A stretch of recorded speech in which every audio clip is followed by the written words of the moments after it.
বউকে মারা যাবে চারটি কারণে, কয়টি? এবার হুজুর ওয়াজ করেন, দেখেন বউ পিটাই কেমনে। বউ মারা যাবে কয় কারণে? এক নম্বরে ফরজ নামাজ যদি না পড়ে, দুই নম্বরে ফরজ রোজা যদি না রাখে, তিন নম্বর স্বামীর হালাল আদেশ যদি না শুনে, চার নম্বর যদি পর্দা না করে, তবে বউকে চার জায়গায় মারা যাবে না।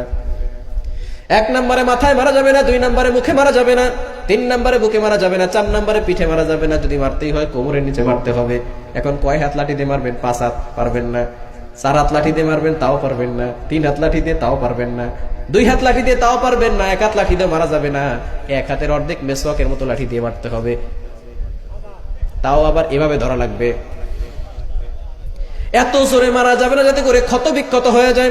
মুফাসসিরিনে কেরাম বলেছেন এটা দিয়ে এমন আস্তে মারতে হবে, জোরে মারতে গেলে কিন্তু যদি দাগ হয়ে যায় তাহলে সমস্যা, গুনাহ হবে, কবিরা গুনাহ। যদি মারতে হয় এভাবে মারবেন, এভাবে মারলে আপনার স্ত্রী বলবে